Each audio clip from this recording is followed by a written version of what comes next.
Hello, hello, hello. This is Anton, Purple Fire Crow. I'm really excited, happy to be alive today.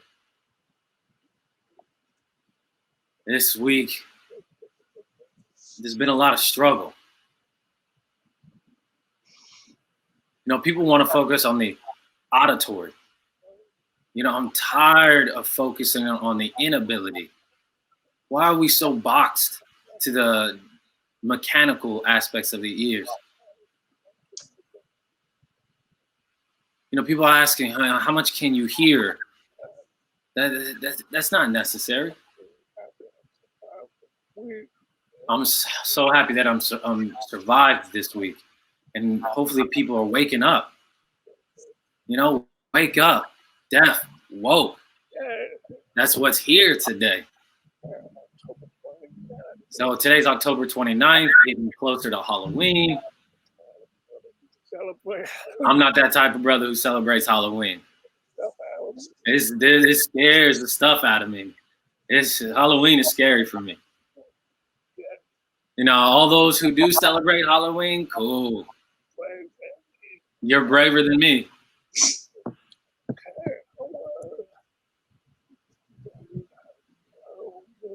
Today, we got my brother, and then we haven't actually met in person yet.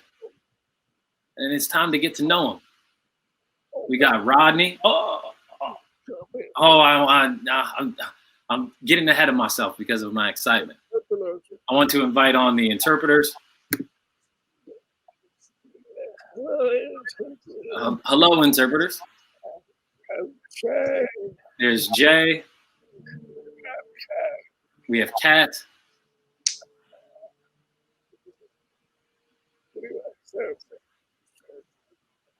So Jay will, as you can see, he's assigned to I as my interpreter. Thank you so much for providing your time to the deaf community. We appreciate you. Peace.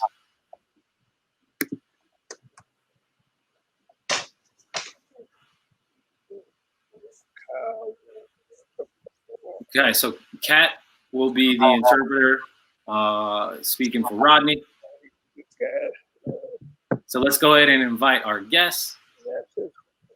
So again, our guest is Rodney Bierford. He is a junior at Gallaudet University, studying psychology. Woo! He's also a football player at Gallaudet. Some of you guys may recognize he was on Netflix, Deaf U. But he's also human. So some people will recognize that smile for sure. So I've invited him to our show today. So Rodney, what's up? You here? Yeah. What's up? What's up? What's good? Yeah, nothing much. How are you? How are you? I'm good. Same old. Like a college student, college life, you know. It's virtual, but you know, which is sometimes kind of frustrating, but I'm doing it. Oh, all the classes are virtual?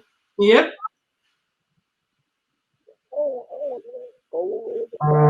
So I want to go back up a little bit. So you're attending Gallaudet University. Mm-hmm. What did life look like before Gallaudet? Where'd you grow up? I grew up Main Street. I grew up in Brooklyn, New York. New York. Yeah, NYC. And I did not have, what would you call it? What do I want to say? I did not have, you know, I had mom and dad, and they could do so much for me. But in terms of going to college, I said that I wanted to go to college. And so they wanted me to. And, you know, I didn't really have much ambition at the time myself. But thanks to my mom and thanks to my dad, you know, they sent me to school, the MSSD, Gallaudet, right over there, right next to me. Yeah. You know, some people may not know you as much. You know, the fact that we just met. Yeah. We never met before. Right. This is our first conversation, first time ever. We're having it something raw. I know nothing about you. I've only heard or seen what was on Netflix, but you know, from my own two eyes, I've never seen or know you. No, So that's thank fine. you, my brother.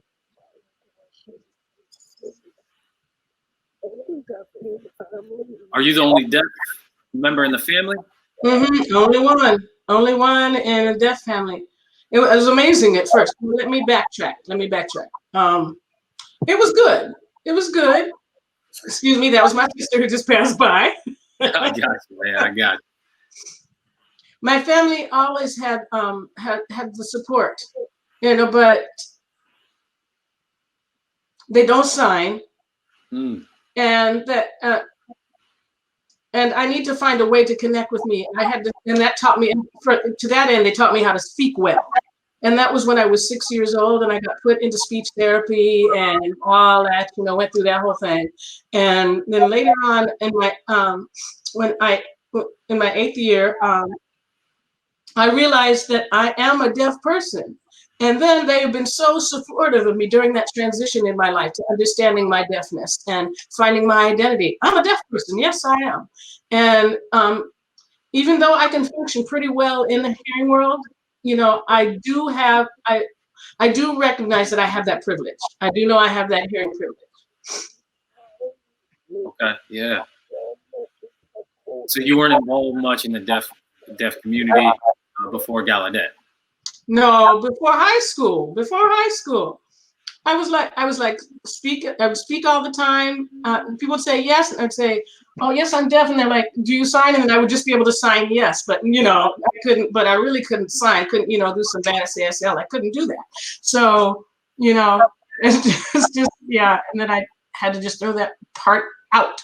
Yeah, now, man, you're just heavily fluent. You know, so yeah, you know, college, you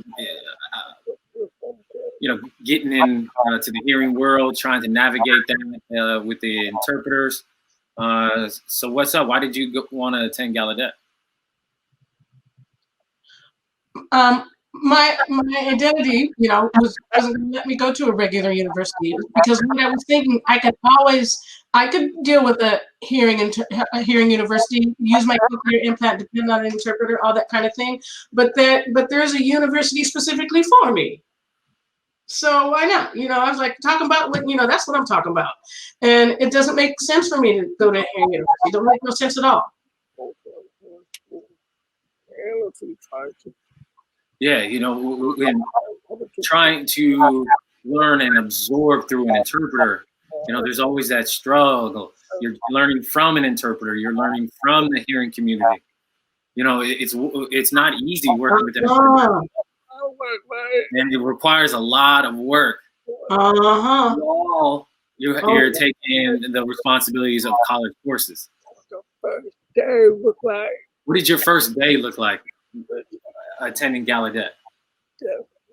Was it just like, was it mind blowing? What was the first day? Can you describe that? Do you remember that? Social wise, it was perfect. You know, I knew half of the people there already. I knew who they were, and that was all right. I felt like a good match, a good connection. But let me tell you, I have to remember thinking about that first day of school in class. I said, I raised my hand. I said, "You have to go to the bathroom," and they said, "Just go." And I was just like, okay. So I was used to the way it was in high school. I graduated from my school, and then Gallaudet was the next place that I went to, and they didn't really connect to each other. So, and then there was a winter break that I had gone and visited there. But so the 2 weeks break,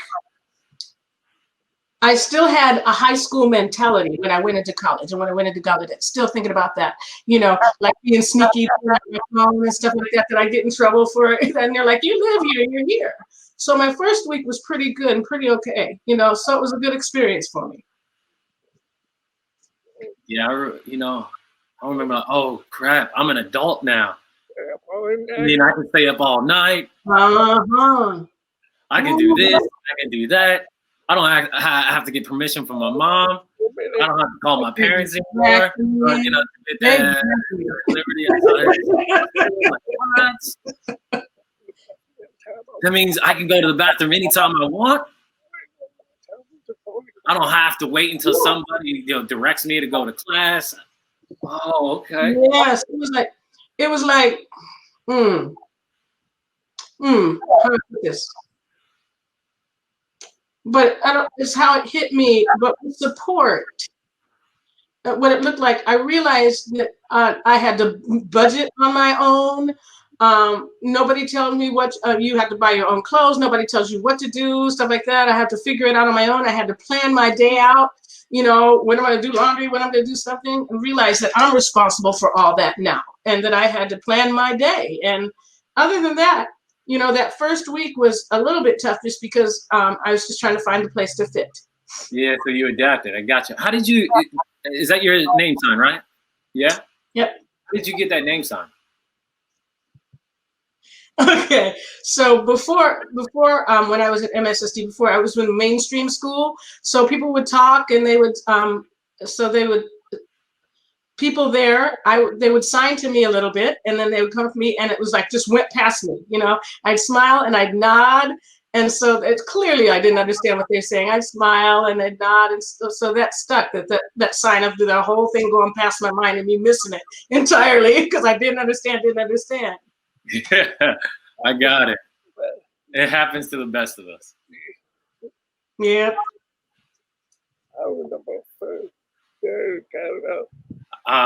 Yeah, I remember the first day at Gallaudet, you know, where's the sign language coming from? So just vibrant. So before you attended Gallaudet University, did you play football? Did you play sports in high school, or did you just jump right in? You're playing for Gallaudet University, right? I played for Gallaudet University, and in high school, I played everything. I played football, I played basketball, wrestling, track. What else? I never imagined that I would be in a school play, but I was in a school play, and yeah, you know, it was a pretty it's a pretty good experience. The reason why I asked is because of the levels of communication going from high school, and then you're going to Gallaudet that can sign. Are you talking about in high school? Or are you talking about? Yeah, high school versus Gallaudet. Well, the difference between it, I think, communicating with your eyes. You know, the communication that some people may or may not realize. You know, in high school, you know, in the training room.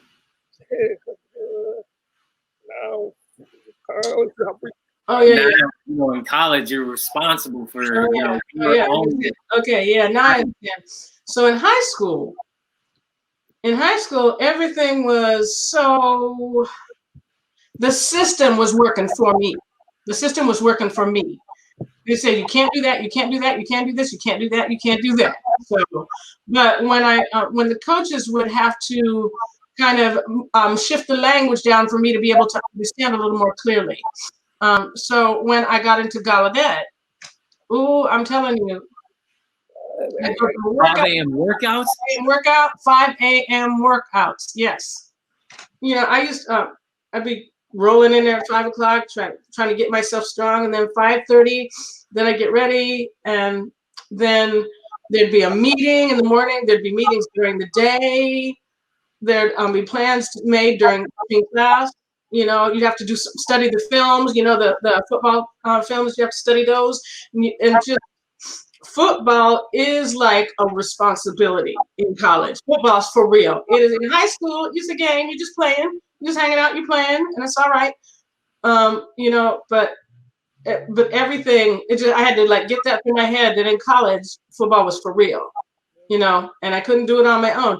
And the coach will talk to you like a man too. The coach, you know, he talk to you like a man. You have to hear that. You have to be there for that. You know, you couldn't say, "Don't be talking like that." He talked to you like a man, so you have to take it like a man. Yeah. Yeah, talk to you like a man. Uh-huh. Yeah. You know, you can't run to your parents. Your parents ain't there to protect you. Yeah. Yep. Pressure. You know, that pressure, you know, with school and all the other elements, socializing, you know, socializing with your team, socializing with members outside of your team. Identify yourself. You know, that journey of trying to identify who you are.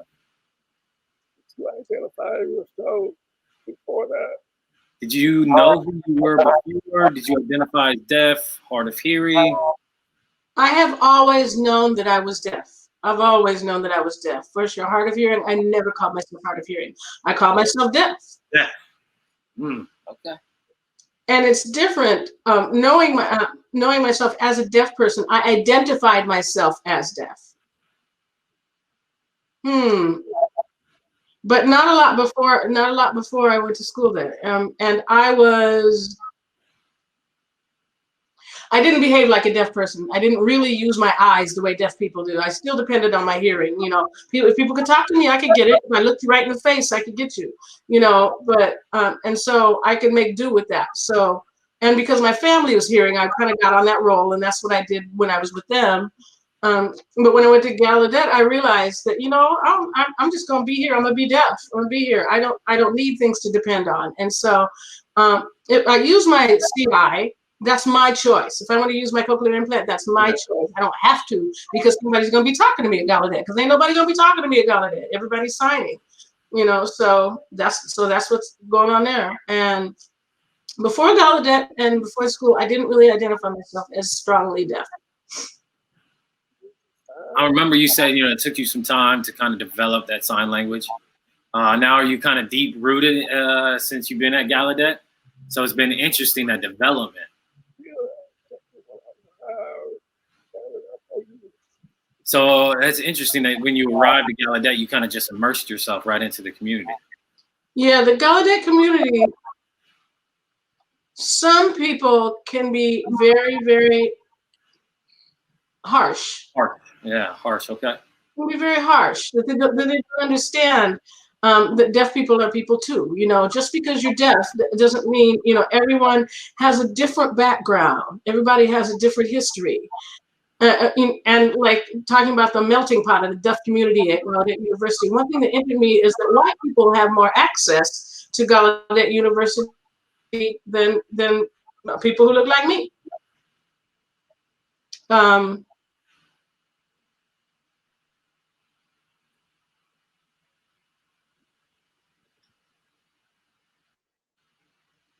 But, you know, Gallaudet people would go and have conversations and advertise for Gallaudet University. So so we didn't have the opportunity as often as white people did. Black people didn't, I feel. And so. So you said it seems like white has more access. So I've seen that your shirt says "Still Black, Still Proud." So yeah. Like so busy. I mean, you're so busy. Yeah, you know, you're busy trying to be deaf, but then you're busy trying to be black. Is that true for you? Yeah, I don't have any problem with that. No, I never had I don't have a problem with that. You know, that black strength, huh? I grew up in Brooklyn, New York. I grew up in Brooklyn, and there weren't really any white people in my neighborhood where I grew up. So going into the school for the deaf was a big culture shock for me, because all of a sudden I'm like, here, I got to navigate all of this, my culture, where I came from. But that culture they never really tried to change me. I don't feel like they tried to change me. And of course, you know, I did, you know, I would say, I feel like I'm supposed to do this. You know, I'm like, okay, well, I'm going to do what I do. I'm going to do me and pass and keep moving on, and not try to pass, because here I am, and I am a black person. So I don't have to change anything inside me to pass. So you didn't really try to, you know, you didn't really try to adapt to somebody else, and you just kept being who you were. So no, you know, what are you studying at Gallaudet? I'm studying psychology right now. I aim to be a sports psychologist, and that's That's what I want to do when I graduate. When I graduate with my BA degree in psychology, I want to transition to get a master's degree in sports medicine. And then we maybe go on to get a PhD or a PsyD for psychology, and then become a sports psychologist and try to help athletes the same way that you would help regular people, and just trying to be their best. You know, athletes have issues, they have problems, they have anxiety, they have depression, they have issues that everybody has, and they get ignored because people look up to them and think, oh, they're athletes, they're all right, you know, you're fine. But often then they're human beings too, and we are human beings too, and they think just because we're skilled athletes, we don't have those issues to work through. So my question is that, you know, have you seen a lot of people who are kind of ignored? Do you find yourself trying to assist?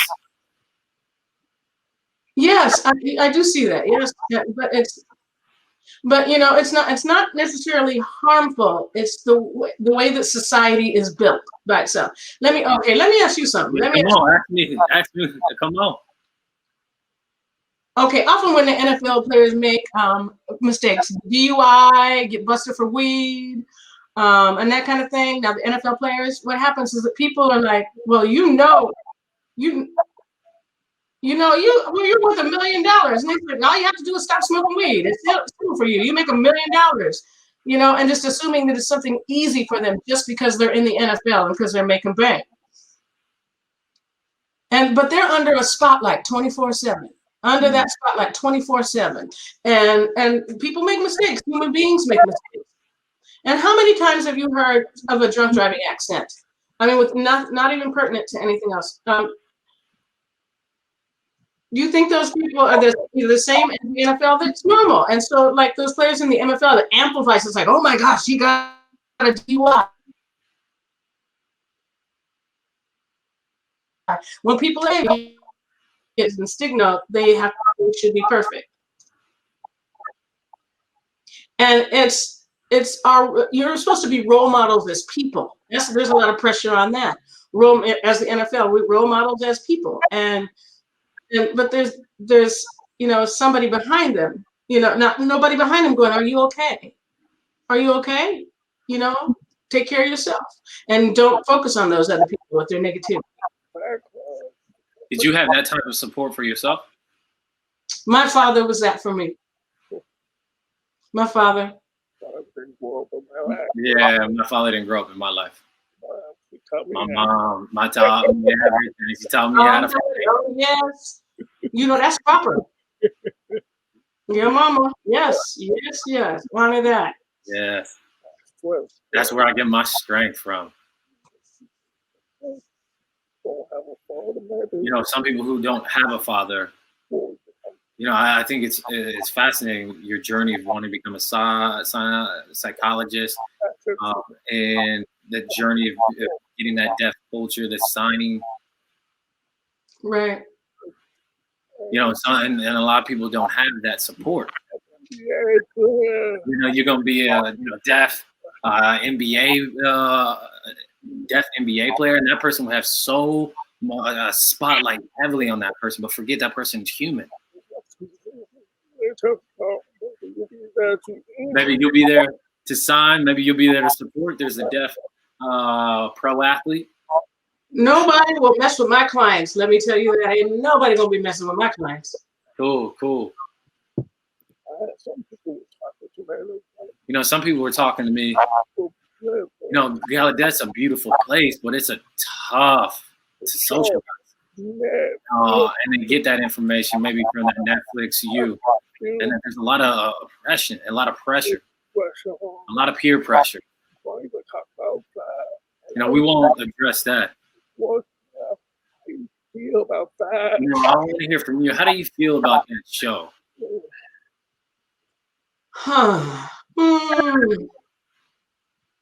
Okay. How I feel about it? I feel like I'm getting my story out. I know I'm very privileged. I have 2 parents. I have a nice house, thank God. Thank God for my parents. They're smart, they're well educated.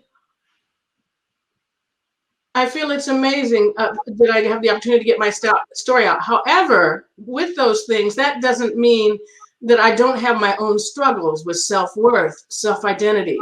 And I know there are people who have all kinds of things going on who are often misperceived, you know, and sometimes it's not really who I am, you know, and I just, you know, just realizing that people have problems and I have problems and just being able to express the things that I have. But in this show, in general, what can I say?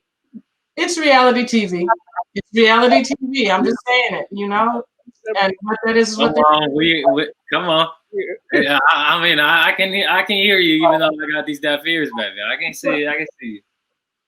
So the show's cool. It's cool, but it would be much better if we had someone that was one of the strongest people on the planet. We need a strong Black woman.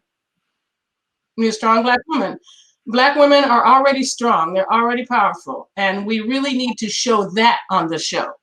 You know, we need to show, you know, there's a lot of Black oppression, but, you know, the women get oppressed in twice as many ways, doubly oppressed. You know, I think that, you know, they always talk about, you know, behind a good Black man, a good Black woman, but you don't need to be behind anymore. You know, for me, I think the Black woman, especially my mom, Black women have helped me. Nobody messed with my mom. Did I say the word? I said the F word, but don't tell nobody. But nobody messed with my mom. You know, Black women are so strong. And so I want to see that in the show. I want to show that. I want that to be present. Just, you know, just everything that needs to be present about that needs to be there. You know, almost you that was a perfect segue. I was about to ask what was missing. Right, Black women. Michelle Obama. You know, we see Obama, but I'm thinking we should see Michelle. I'm thinking of Michelle. Wow. Oh, she is a great role. Yeah. We talk about strength, yeah. We always talk, where's the Black woman's voice? Always saving us. You know, Black women always saving us. You know what I mean? It's interesting. We're supposed to be the rock in the quote unquote foundation. I mean, we're supposed to be the strength. You know, but the yin and yang. You know, the full holistic aspect can't have one without the other. But you're right. You know, one of the strongest people on the planet. You know, my mom. She's a single mom. Yeah, see, that's it. That's it. That's what I'm talking about.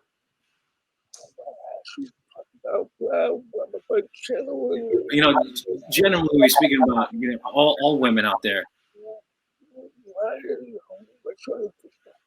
What's your perspective about?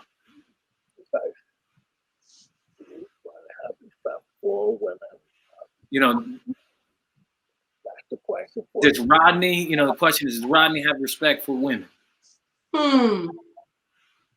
I have so much respect for women. It's just like,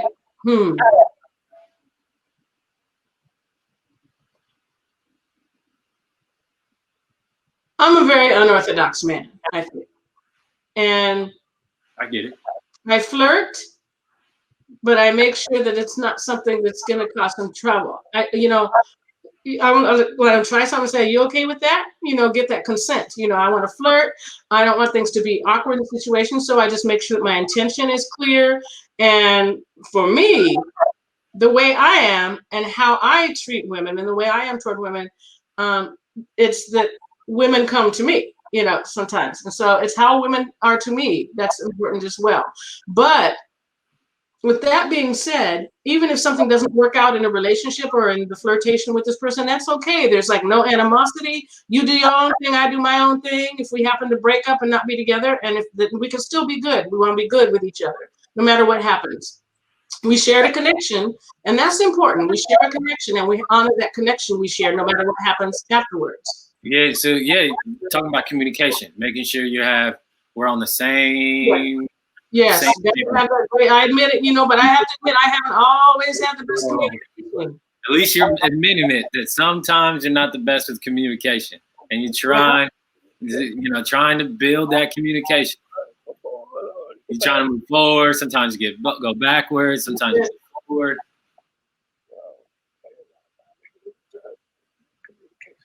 Yeah, I get you, man. My communication isn't always strong as well. And for me, it's not, because I could go through the whole day and just like move on through the day and not think much of it, not think much of my behavior or how I am or whatever. I just don't think much about it. I'm just going through my day. I'm doing fine. Everything is right. And then somebody will say, "What are you doing?" And I'll just go, let me think back. And really, there's this list of things that are on my mind that I realize. I think that my problem is that I don't think much of what I do. I just kind of like go ahead and do whatever it is in that moment to do.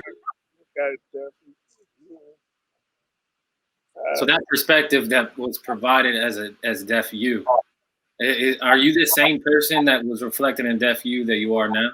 I think I might be an overconfident person. The Deaf You, Rodney. Yeah. We're at confidence level now. Yeah. I'm an overconfident person. Not me, myself, but in the show, yes.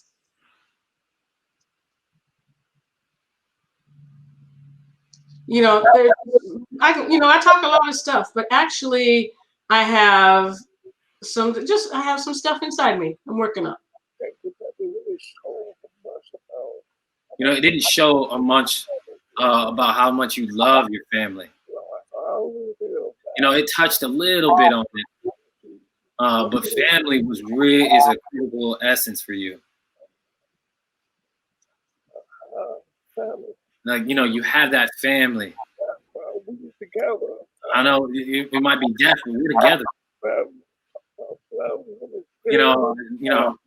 Much respect with missing that content about the deaf or having that Black woman not featured. We don't see that often. I wish the show, if the show could show more of you, what would you wish it would show? I'm not a perfect man, so I don't really believe in crying in front of people. But I would say that Niall has helped me a lot. He's helped me a lot. He's very behind the scenes, and I admit that there was a while where he wasn't feeling me. He would text me and ask me if I was okay and talk to me. So he had time to actually sit down and text me. So I felt like that was some respect. Yeah. And I wanted that he gave me the support that I needed. So really having that perspective, I feel like I don't really have a specific perspective that I want highlighted about me there. That family part, that family is me, I joke around a lot, but that family is the real part of me that I'm connected to. And that's something that shows who I am. Really? Okay. But also, I admit, I'm a little bit fresh. I've had to have, have my mouth washed out with soap because I'm a little bit fresh. I know. So you're heavily involved in sports. Oh, there you are. Okay. Oh, Lord. Okay. I was about to text you. Somebody calling me. Who calling me? Oh, I'm sorry. So as I was saying earlier, with being involved in the team, I don't know if you've seen the National Black Deaf Advocates. How do you feel about that organization? Oh, somebody's calling him. I'm gonna tell them I'm sorry. I'm busy right now.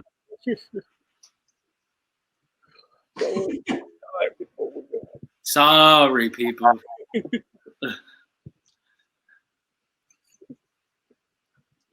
on a call right now. Text me later. Man, it's that real world problems, yeah. So my question for you, NBDA, National Black Deaf Advocates, you know about that, yeah? Of course. Were you involved in that organization? I was involved in before I went to Gallaudet. Really? I used to work under it because part of my job, they say, Rodney, get over here. And I'm like, oh, they say, go. Go to the one in Brooklyn. It's a rich experience. I also want to say, in school, I was in junior BDA. I was the president of junior BDA when I was a kid. Junior BDA, Junior Black Deaf Advocates, at my school. And so I was the president. So yes, I was involved. You know, we got to always support our deaf Black people. And that's why I'm trying to do as much as I can, be involved as much as I can.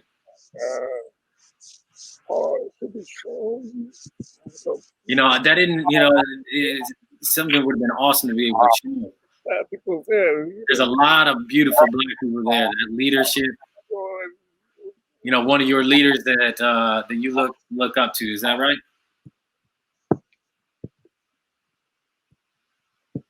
There are so many Black deaf leaders out there, you know, that often they're very overlooked, though. Dr. Harrison, we have,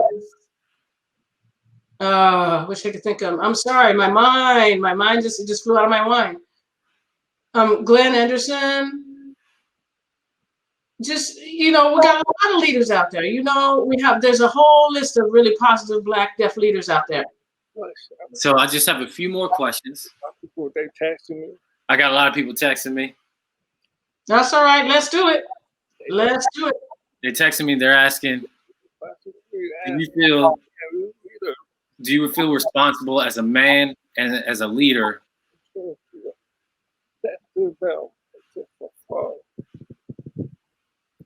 Now, yes, I do. I do have a responsibility to stand up for women. I do, and to respect women, and because I was raised by a strong woman. She was an incredible woman. I was raised by a strong woman. The second thing is I do feel responsible because I am a man, you know, and I have male privilege, and I have to acknowledge that. And,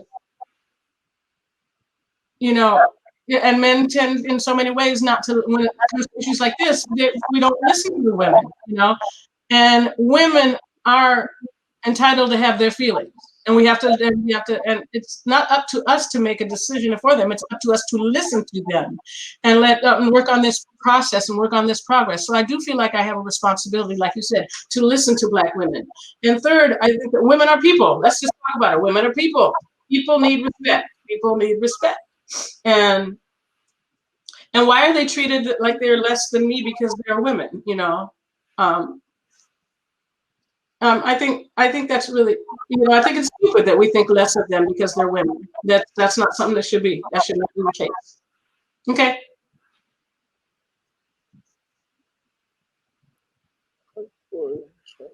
Thank you for sharing that. You know, again, I go back. We go back to the human element of being able to listen to one another. You know, listening not with our ears or our eyes, but with our heart. I'm always hearing these words that people use and try to, you know, devalue women. Yeah. You know, like you said, you got that leadership from your mom, that strength. I'm telling you, if it wasn't for my mom, I'd be on the street right now. Just keeping it real. I would not be on the way to success. I would be in a gang. I'd be on the street. You know, I'd be hanging out with I wouldn't last very long on the street. You know, you can't talk to everyone the way you think you can, you know, like you think you're bad. You know, somebody pop off at you, then it's all over. So thank God. I'm telling you, if it wasn't from my mom, from that strong black woman that I was raised by, I don't know where I'd be. Some people are responding to the things that you're saying. I hear you. But yeah, I hear you, man. Well, I need to test your knowledge. I want to test your knowledge. You're striving to get a PhD, right? That's the goal. That PhD is the goal. Now we have a thing called it's called Name Those People. You're about to get tested. Here we go. All right. Ready?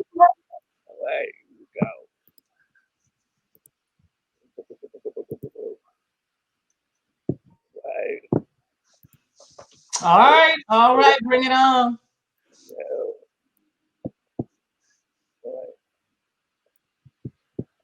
It's really simple. Just name people. It's real simple. Just name that person. That's Mike Tyson. Who's Mike Tyson?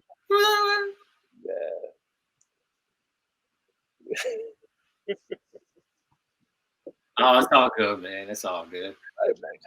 Right, Mike Tyson. Some people may not know that Mike Tyson's first name is Michael. He was a bad man on this planet. Yeah. Yes.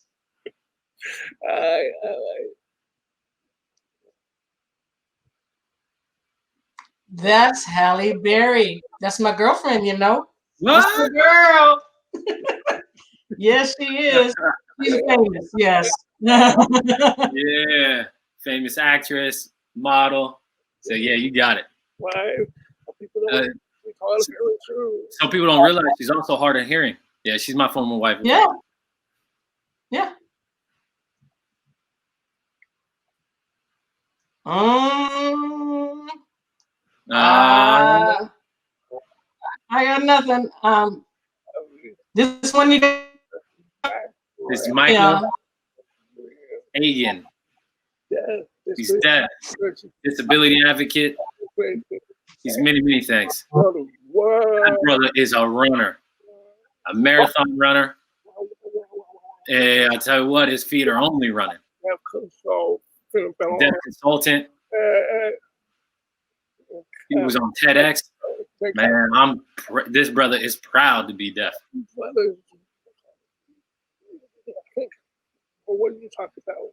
Man, this brother is on that same page what you're talking about. You know, that level of psychology. And this is Dr. Black. Oh, Dr. Oh, the name. You're close. It was. I was like, I knew she was Black Doctor or something. She was one of the first deaf Black women to get her PhD. She's a bad sister. Yes. Yeah. Right. Yes. Oh man, if you hear her do a presentation, I swear, man, get chills.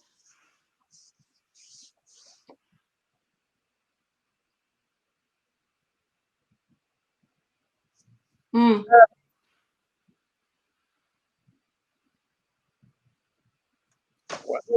don't know if you can hear me, but this interpreter is saying that the screen is freezing up. Oh, now we're back. Most people know him. Most people know him as Wawa. He's Warren Snipe, actor, writer, rapper. Just recently in the show. He was recently in a show. Black Lightning, yeah. Yeah. Oh, you're going back with this one. Oh, I'm terrible. She is a famous dancer, actress, choreographer. List goes on. This is an important woman to know. She's changed my life. Grey Anatomy. You ever watch the show Grey Anatomy? What's she on that? She plays Harvey's mom. Oh. Yeah, Debbie Allen. Yeah.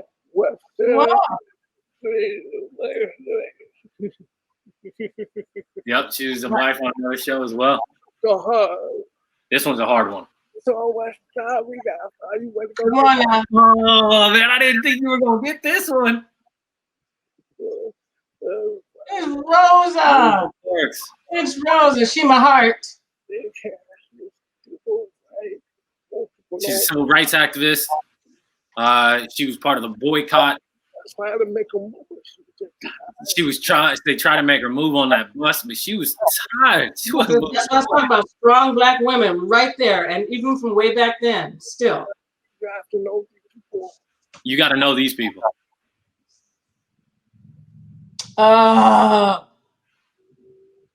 She, Lord,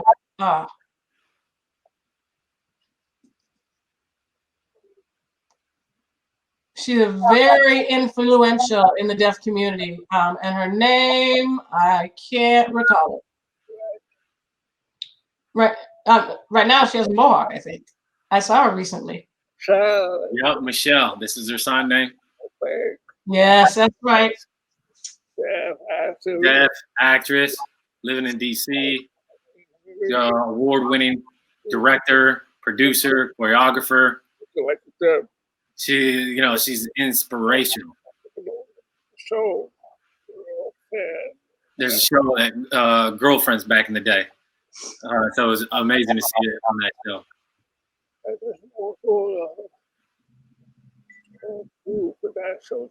She was also on a show called Soul Food. Oh yeah, Soul Food. Yeah. I saw her on that. I remember on that. Girl, Serena Williams. Why you got to even ask? Wait a minute. Well, we have to fix that. Oh, and then he was wrong on the top. Yeah. Yes. Forgive me, Serena Williams. Forgive me, all the Williams family. Yes, Serena Williams. She's an American professional tennis player. I think she's won 24 Grand Slams, I think. She just won one. Yeah, she just won. Yeah.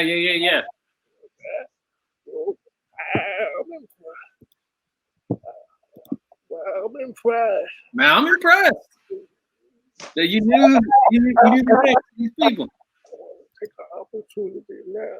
So I want to give the opportunity to our audience to ask some questions. Sure, I'm an open book. Okay, people watching. All right, anyone watching? Question. How many of you guys were just that fire? You were holding on to those questions. Let people talk. So I'm gonna go ahead and let the people talk. Nah, I'm done. So it's you, audience members. How do you identify yourself? So the question is, how do you identify yourself? Deaf, hard of hearing? Didn't you feel peer pressure going to Gallaudet by being a hard of hearing individual? I would be offended if you called me hard of hearing. I would actually be offended. I identify as deaf.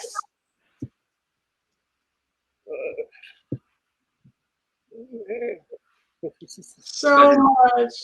Oh my God, so much eye drops per semester.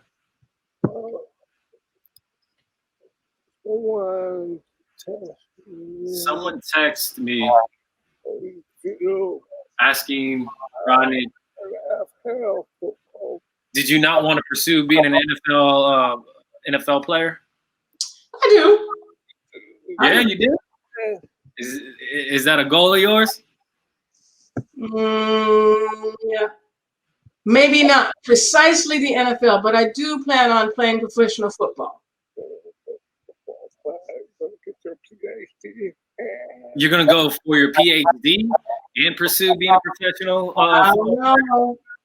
I'm 22 years old, so I got a lot of life ahead of me, I don't know. Football is a small part of it, and then I've got these little pieces I put together, and what I want to do is put all of those together to add up and to influence people in a positive way with all these skills I have. Yeah, man. Great.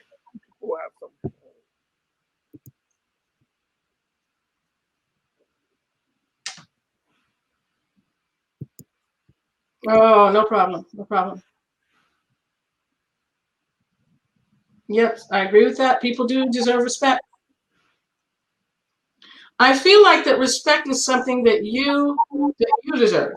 And I feel like, and I can't choose to respect you. It's something that I feel like, for example, when I just met Antoine, we have that mutual respect, you know, and if you have to do something to actually make me lose my respect, I have to actually do something that would make you lose my respect, and then that's on me if I make you lose respect for me. I see myself 10 years from now being a father or rich or Wait. Father, and what was the other one? rich. Yes, father or rich or both. Or why or?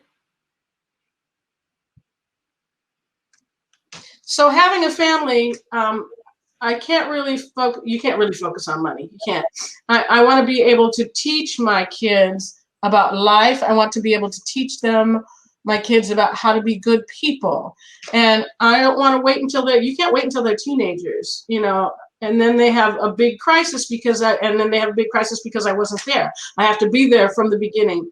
You know, my parents didn't do that to me, so I'm never going to do that to my kids. My mom gave up her job as a big time lawyer to raise me and spend time with me, so we get to know each other and look out for me. And my family was all about sacrifice, and I'm more than willing to sacrifice to make these choices for my family too. I'll sacrifice making a lot of money, but if I don't have a family, then who am I?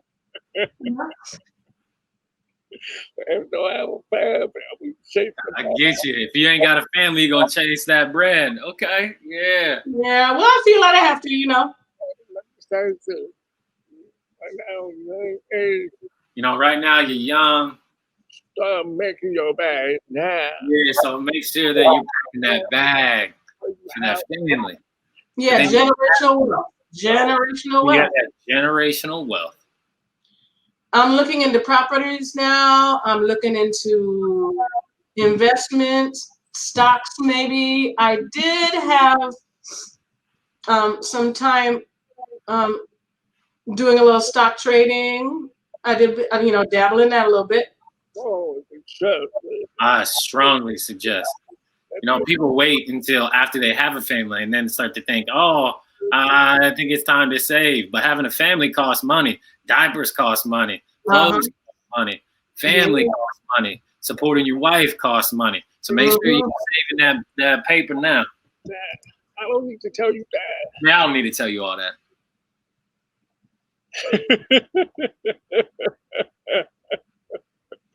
Yes. People say, "Oh, black people there," but I don't. You know, there's that stereotype that all black people can dance. So you know. No. So can you dance? Yes.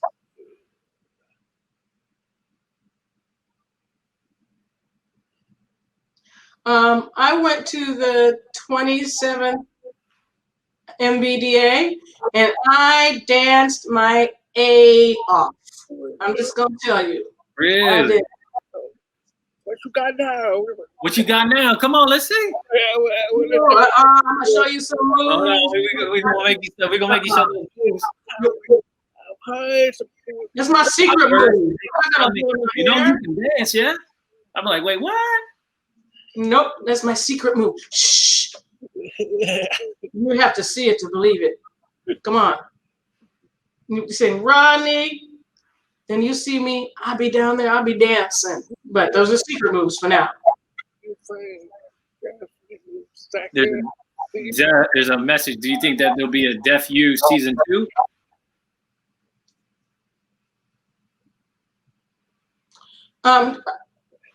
What do I think about Deaf U season 2? The question is about, do you think that there'll be a season 2? And what do you think it should look like? How should it be produced? Black women, like we said. And that black women. Yo, Deaf U, can you hear us? Add those black women. Yeah, come on. Gotta be. I don't think that they're understanding the essence of a Black woman, and the essence.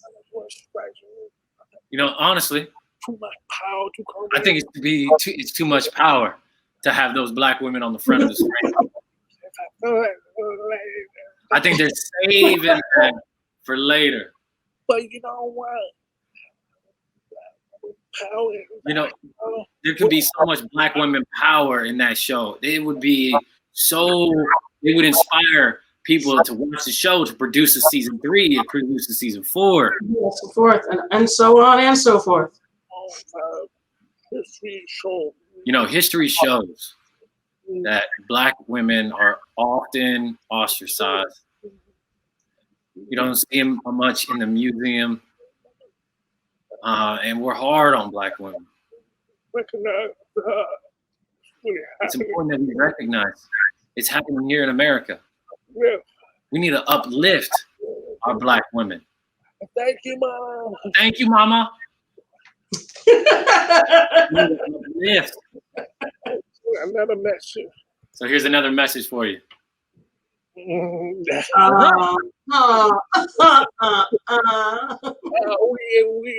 Wow, we can say that for another day. For another day. Yes.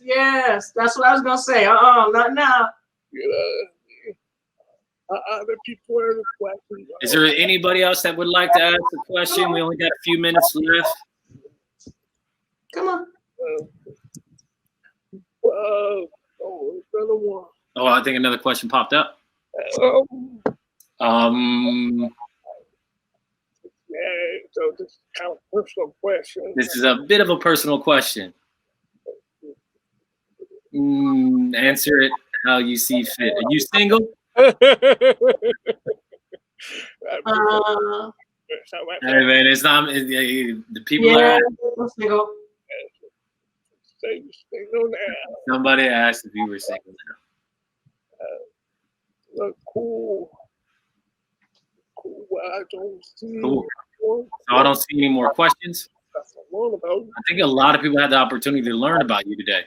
I know I did. I didn't know anything about you. Oh.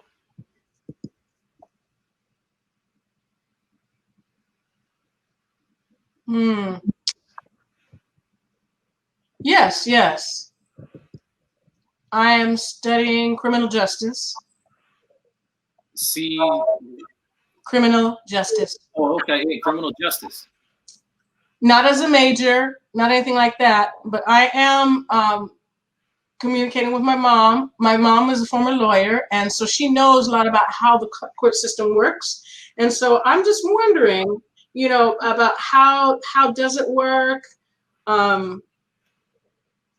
And eventually my goal is to be able to protect people. That's to protect people, especially Black people, who are targeted by the cops. And the system is not for us. The system is against us. But I will say this as well. The system should be for the people. We give the wrong people the power. So I want to just, give the right person the power so that the system can be structured more appropriately. So when we have a system where that person already has a bias against a Black person, then the system will have a bias against the Black person and against Black people in general. So the system itself is pretty broken. So we gave the wrong people the power. And so that's what I've noticed. And like, for example, Antoine, suppose we're sitting down, we're free, right? We're free people, right? And Black people often argue with, like, you understand what I'm talking about? But in terms of the system, we're free. So you are free to slam me in the face, right? But the system says that the justice has to be served for that thing that you do. Now, if that's between us, the proper punishment would be for you to slap me back or me to slap you back. So suppose I was another guy who had a bias against you.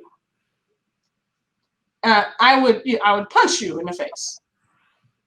So we give biased people the power of that punch. Do you see the difference? It's that imbalance, and that's what I think is the problem. I'm always hitting people. So I'm always against violence. All right, I know you. That was just an example. I'm sorry, I didn't mean to bring up violence here. No, I'm hearing you though. I'm just, I'm just against violence. That violence approach. You know what I mean?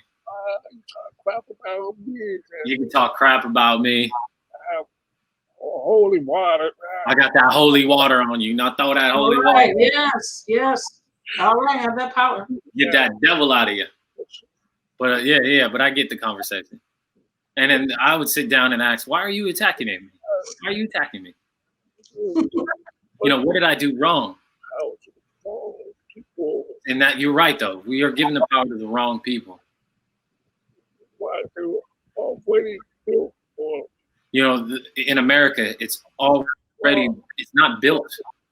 The power is not built for POC people. Things were already built in place, the system, and that system has been pervasive. Yeah. Do you think that there's hope for us to lead and to get that control? Sure. Yeah. I know some people feel like there's no hope. It's not that. There's hope for us, right? Black POC people. It will happen. It will happen. Like I'm saying, if you see that. Okay, so look at our culture. People love our culture. They love Black people. They love rap. They love hip hop. The first people who made this country are Black people, right? So look at it this way: if fashion, the fashion world, Black man got some fashion sense, all of these things. I'm telling you, we have it all already. It's just a matter of time. Honestly, I'm being honest with you. It's just a matter of time before we take that. So the question is, there's a question from the audience. When do we say, as people, we don't want your system? We're going to over here and create our own. The Chinese have been able to do it. Can we do the same here?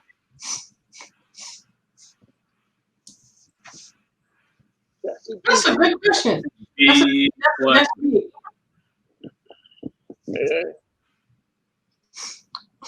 I always believe that Black people have the power to create their own system. I believe we do. But by the same token, what you said, the Chinese run a different society than us. It's very, very different. It's very, very strict. It's very judgmental. It's maybe not educated enough on their system and their society. So I don't want to speak too much on it because of that. But I do see what you're talking about. And suppose if I see this system that's perfect and I'm like, yes, it's right for Black people, then I'm 100% supportive of us creating our own system that works for us.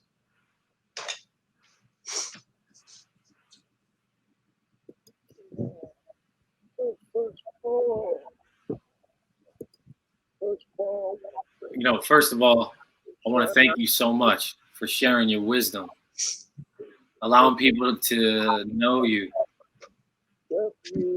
A lot of people have this, deaf you vision and see you as a cast member.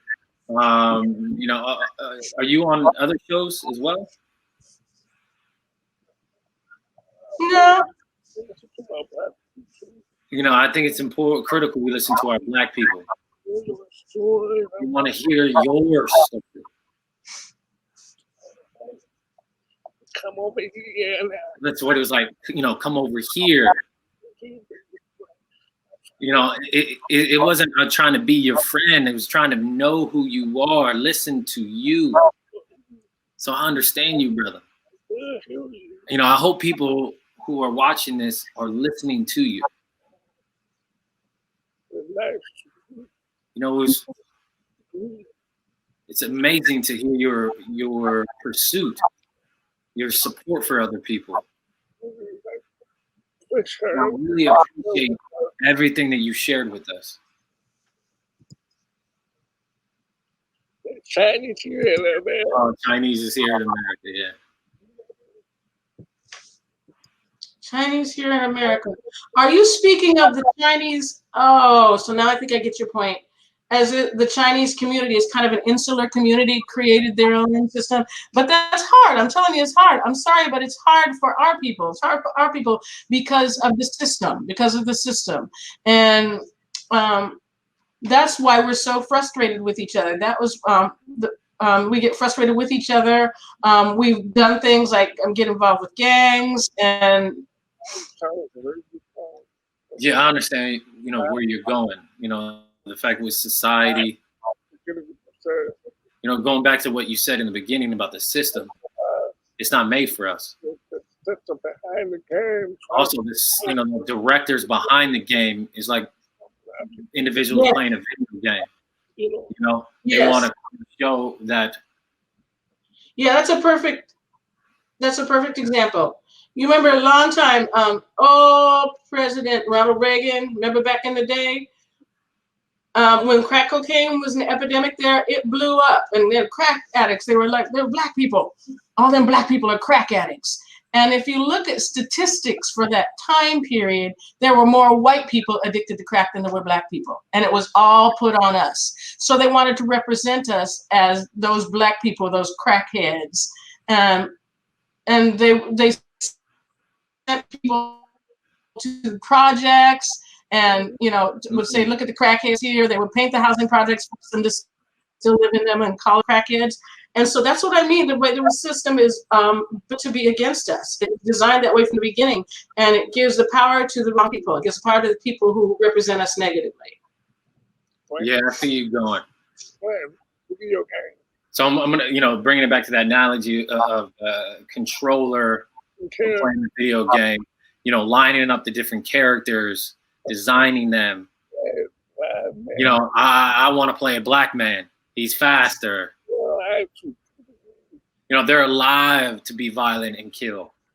You know what's really funny? You know, real life video game. Who's faster, white or black?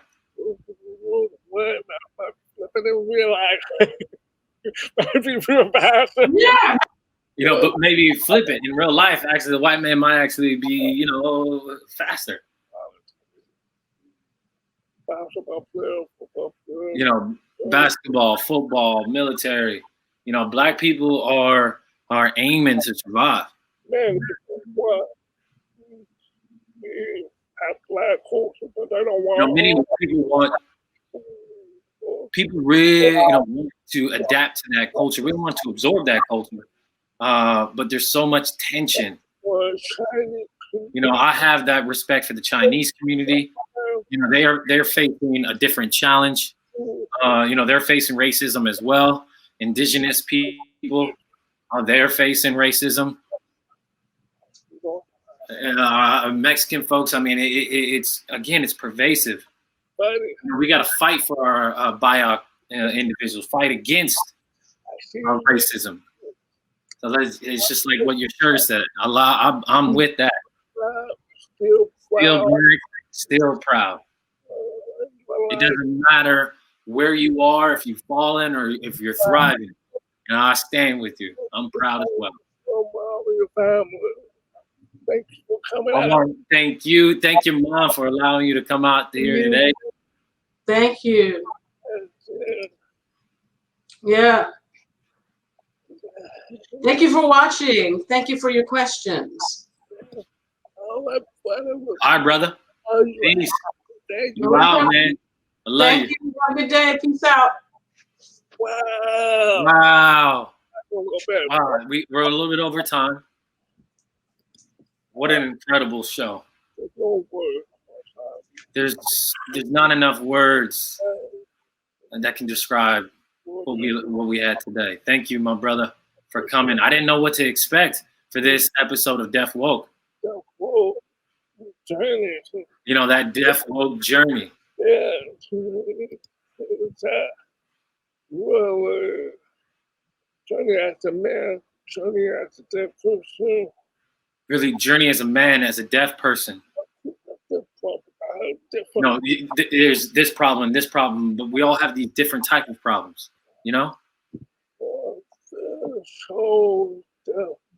This show, Deaf Woke, is raw.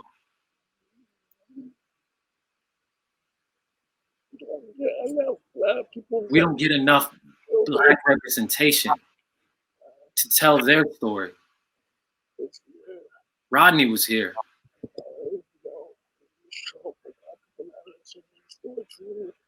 You know, it is important that people in this listen to his story. I just want to say thank you all for coming to watch. I want to say thank you all for coming to watch. Appreciate it. Very much appreciated. Hey, thank you for people who support us. Thank you for people who support the organization.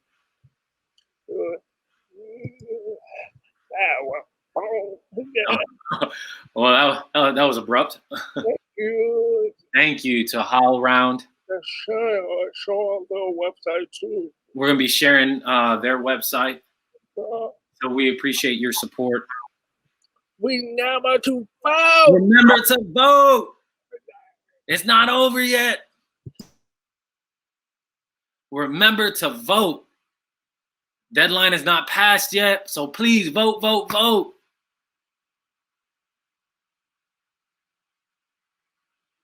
So as you can see in the corner, this organization, Drop Labs, it's a shoe that vibrates. Y'all got to get y'all shoes. Must. It's a must. They're a wonderful support, backing us. I got mine. Where's yours?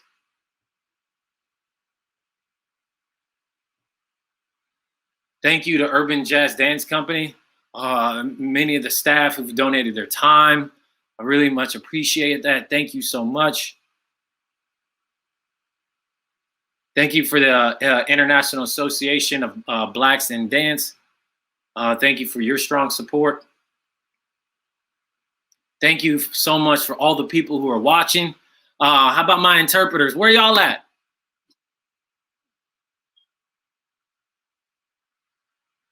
Thank you so much for your support. I really appreciate it. Thank you for coming. Thank you for sacrificing your time. Oh, virtual hugs. Peace.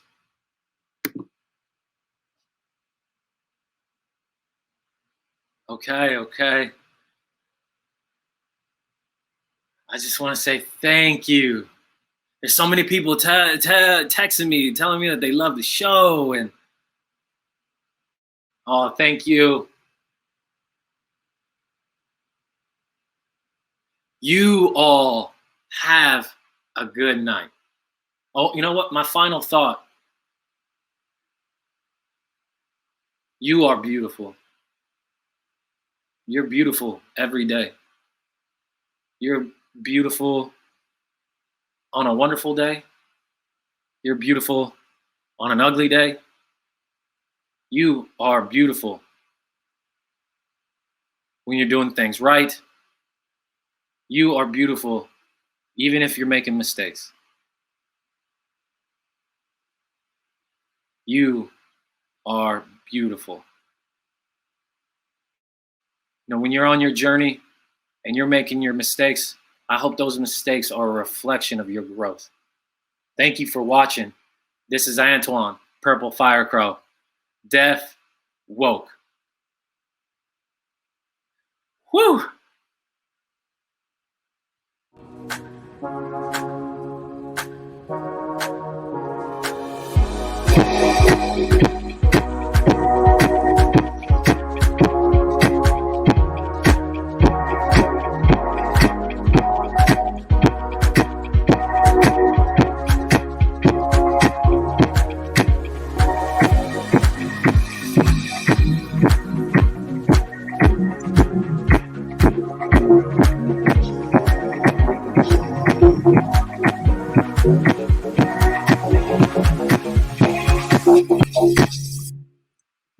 Peace. Love. I'm out.